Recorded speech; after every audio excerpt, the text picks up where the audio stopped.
You guys ready to rock? Sounds good to me. All right, outstanding. Well, hey, everybody. My name is Eric RINE. I'm here with GENA and Jimmy from Outlaw Paranormal. Can you guys tell me how Outlaw Paranormal came to be? Well, we was with another team. We started with another team. Another paranormal team? Yeah, we started with another paranormal team, and we was wanting to do different things different ways.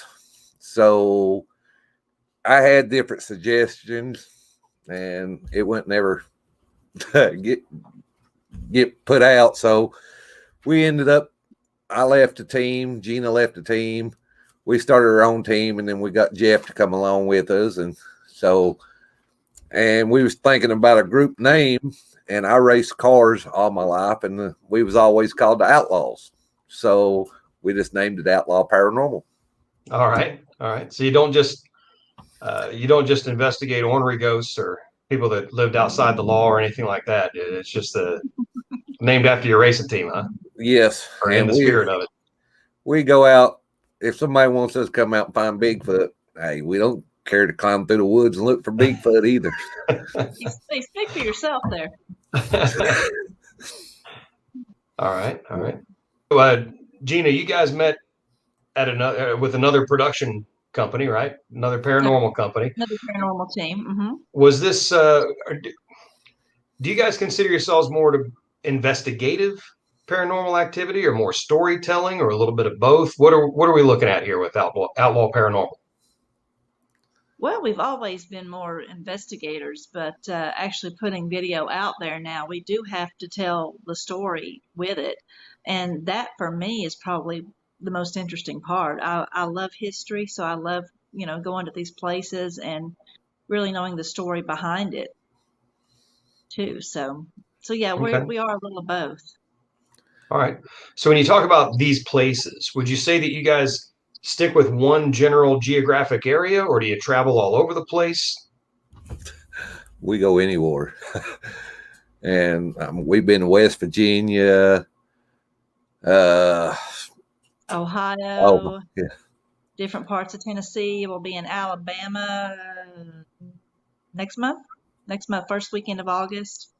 Okay. Been invited to Maine, so. Yes, that's 15-hour drive. So now, did Stephen King invite you guys to Maine? Was that what it was? No, he is strictly storytelling now, so we know. It'd be cool. And we was actually invited to go see the Blair Witch place too. Okay. Outstanding. So that was based on a true story, right? Yes. Okay. As far as we know.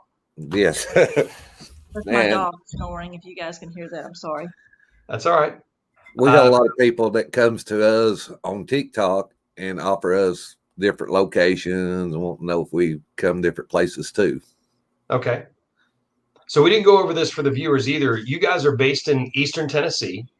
Mm-hmm. Can you give a person that's never been to Eastern Tennessee, can you give those folks an idea of exactly where you guys are? Let's see. I'm about 45 minutes from Bristol Motor Speedway. Okay. And probably about an hour from Dollywood. Okay. Well, I'll tell you what. All your NASCAR and country music fans will know exactly where you are now. They'll be outside your house in about 8 minutes looking for an autograph, I think. Wow. Good luck finding them. Yeah. GENA's is closer up to Bristol Motor Speedway than I am. Yeah, I'm about 25 minutes. Well, fantastic. Is it safe to say that between you guys and Jeff, that this project has brought together three people that wouldn't otherwise have become friends? I don't think we would necessarily run in the same circles, but the whole passion for paranormal has made us a family, wouldn't you say, Jimmy? Yeah, we ain't friends, we family. All right. So every once in a while, we had to smack each other around, and we did manage to take a beach vacation and not kill each other. So yeah, that's all right. Where'd you guys go for that? Daytona Beach. Daytona Beach. Oh, of course you did. Of course you went to Daytona with the NASCAR thing, huh? Well, we didn't even go to the Speedway. I'm the big NASCAR fan, and nobody else is. Okay. Now we mentioned a little bit about storytelling with these things, right? And there's always with history and with investigation is going to come a little bit of storytelling. Otherwise, we don't have anything to pique our interest, right? But where would you say you guys separate from the other paranormal companies out there, the other paranormal shows? Well, certainly, I guess there's less production with ours. We try to keep it as real as possible, and with that's what most people, when they see things on TV, it's not exactly how it happens when we're out there in the field, unfortunately. And we try to be us. We don't try to hide behind the camera and try to be somebody we ain't. Okay. And what we see on the camera is what y'all get to see too. Okay. So we don't want to tie a string on the door and make the door open up, or set a cell phone there and make a K2 meter light up. All right. You don't have anybody in the background whispering stuff at you or anything, or trying to catch it on tape. So whatever they see and hear with Outlaw Paranormal, that's the real deal. That's what you're saying. All right. Okay. And that's what you hang your hat on, huh? Is telling the truth no matter what. Yeah, I mean, I don't want to put no other teams down because there's a lot of good teams out here. But I mean, if I had to go to somewhere and tie a fish string on a door to make it look interesting, I ain't into it.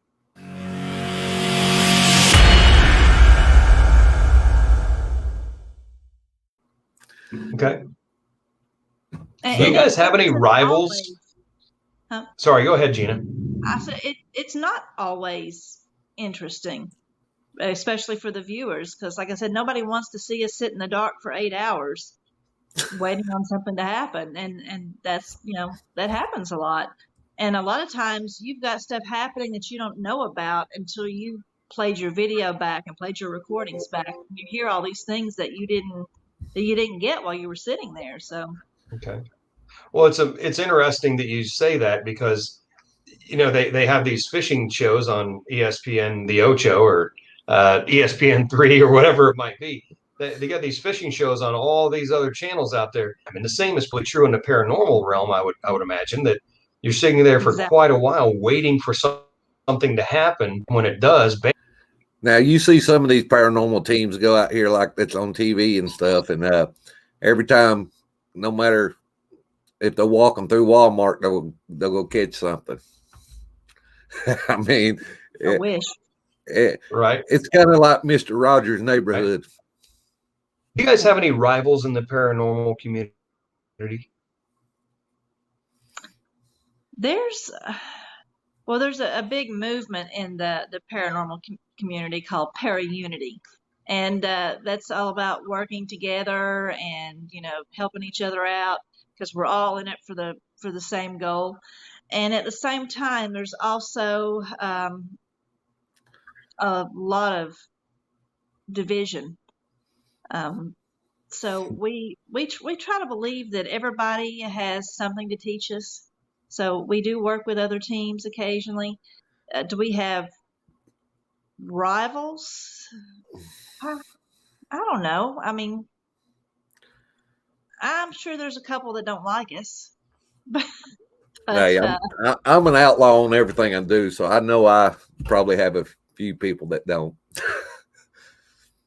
But no, we try to, give everybody a chance. And like I said, everybody investigates a little bit differently. So we can all learn something from each other. But yeah, there's definitely some competition out there in everything.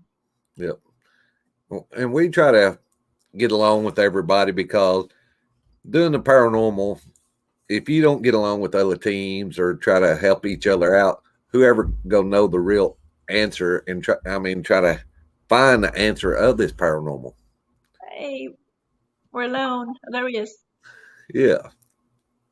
All right. Yep. Sorry about that, guys. Yep. God, I got full screen now. But yeah, as far as if the paranormal teams don't get along and try to be all about themselves, it's just like, who's ever gonna find the true answer about the paranormal? Who's go? I mean, you got this one don't like this team, that one don't like this team. I mean, it's a good thing try to all combine and help each other out. Okay. That sounds like a good operating practice, but I can't imagine that everybody's on board with it. I would imagine that some folks, just like any other industry, they get a little jealous of someone else's success and envious of that, and they want to do something to try to top it, and they might just force the issue a little bit.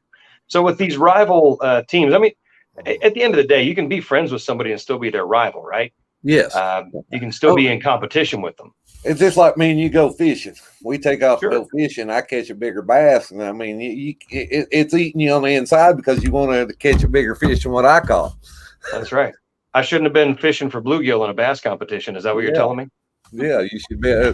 You should have the right lure on to catch a bass. So, with these rival teams out there, do you guys ever troll them on the internet or anything, and trash talk them or any of that? Give them a little business. I think we don't trash talk them, at least not in public. we just make little smart aleck. I mean, I guess little cartoon characters and. But yeah, there we go. everybody does watch what everybody's doing because you kind of want to see. You want to see what works. You want to see what other people are, where they're investigating, what kind of evidence they're getting, and so yeah, I think everybody does watch everybody else. All right. Well, continue on about your redneckicity, or however you want to say it. I used to be a big redneck, and I mean, I used to didn't care what I post on my Facebook. Didn't care who it made mad because it was my Facebook page. If you don't like what I say on my Facebook page, you don't need to be on there. But anymore, I kind of watch what I say, and I don't really post stuff on my personal Facebook page because since you're doing this, you got a lot more people looking at you and following you. And I mean, I realize that because one day, I mean, I might be a role model for some kid that grown up want to be doing paranormal investigation. Okay.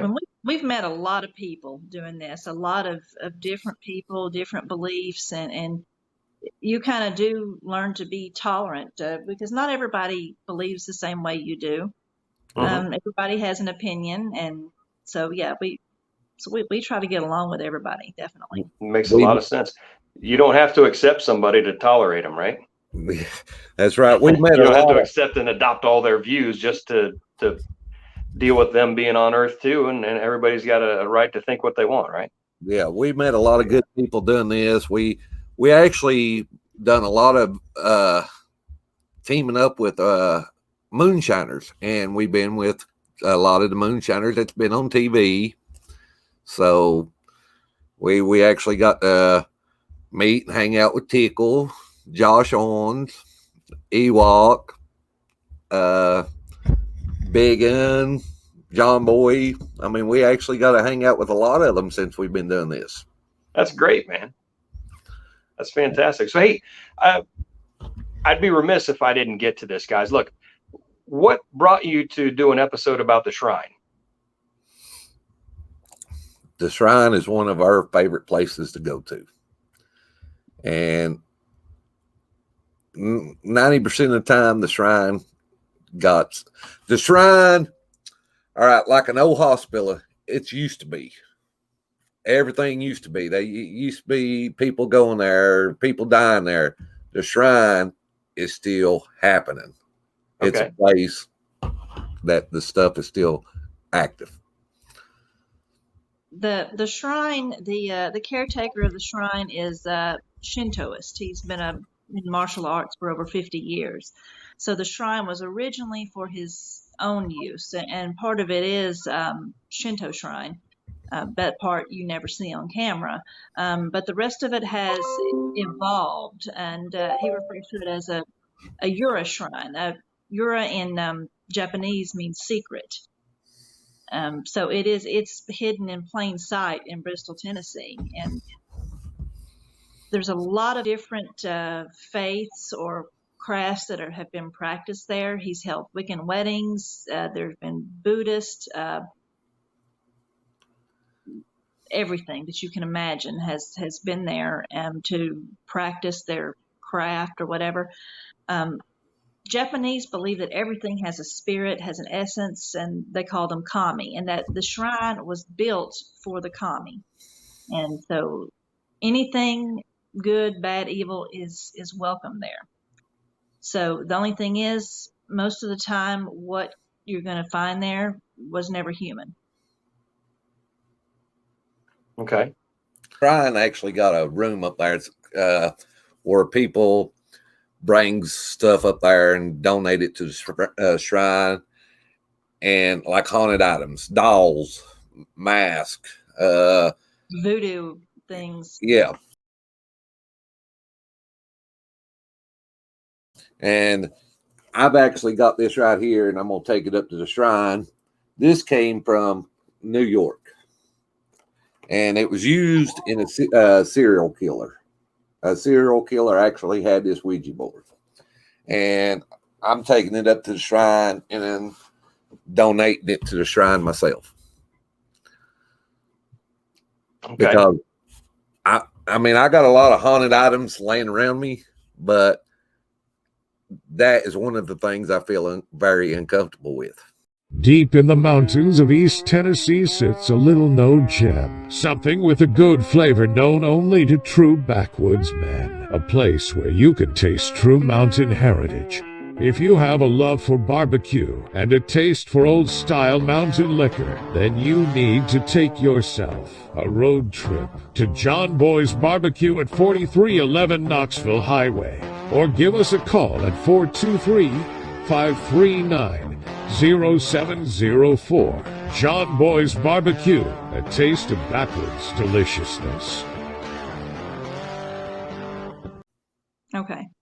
About 3/4 of the property is covered in bamboo, and he's been growing it for about 15 years. And he refers to the biggest part of this as the Tengu forest. The Tengu gods of Japan are half man and half bird, and they're guardians of the shrine, which is really interesting because in the fall each year, tens of thousands of birds will roost in that bamboo. Wow. And you can, I mean, it's like Alfred Hitchcock up in there. You can feel the wind from their wings as they circle and they dive into that bamboo. I mean, it's amazing. And you see a hawk every once in a while come through there. Wow. Yeah, the hawk comes out. I feel like I would want to wear a poncho if I were in with all those birds. Yeah, you don't want to be out there in the bamboo when that's going on. But the bamboo itself, the whole area is over a cave system. So I don't think the bamboo forest is beautiful. We love it. But I think the other night was probably our first time out there really at night investigating in the bamboo. And it was crazy. Yes. And part of the bamboo, he's actually the only person that we know of that got 4 albino bamboos. Albino bamboo. What is that? They don't have chlorophyll. So usually an albino plant will die. They won't get very large, but these are actually living off the root systems of the other bamboo. The last known albino bamboo plants lived over 400 years ago. Wow. And they built a shrine around them. So nobody's ever been able to produce any more of these. So it's a very unique place there. But that is really fantastic. Out there, and they'll see in this episode, we were out there, at 2 a.m. in the bamboo forest, and you see all kinds of things in the dark out there. I mean, all kinds of noise. Yeah, I mean, you hear things, you see things. We kind of had a Blair Witch Project feel to it because Okay. we're all out there separated and seeing things, and it was pretty. I felt uneasy for the first time there. It's a whole different world out there at night than it is during the day. Okay. Yeah. So I take it the cameras caught plenty of this, so we'll have lots to see in the episode, right? Yes. I hope so. Yeah, he's got all the bamboo stuff out there, but it was crazy. Yeah, the Earth Gate is what the newest part of the shrine that he's built, and it's outside. It's more of it's a like a witch's circle out there. It's a very different vibe. We've got a lot of witches that try to communicate out there, and there's one area down there that's always very very dark, uncomfortable feeling. Yeah, we got some different spikes from different equipment we had down at the bottom end at the Witch's Gate. And my name was called out there a couple times, and now we've got that on footage. Oh yeah. And one of our That's a little spooky. newest team member, she actually was doing writing while she was there, and she got some pretty good information. I mean, there off of it. Well, I'm telling you, I can't wait to see this episode. This is absolutely fantastic. Again, this is Eric Rine. I'm here with GENA and Jimmy from Outlaw Paranormal. Please check out their Facebook page. Follow them any chance you get, any way you can, and make sure you watch each and every episode. Thank you very much. Thanks for being here, guys. Thank you all.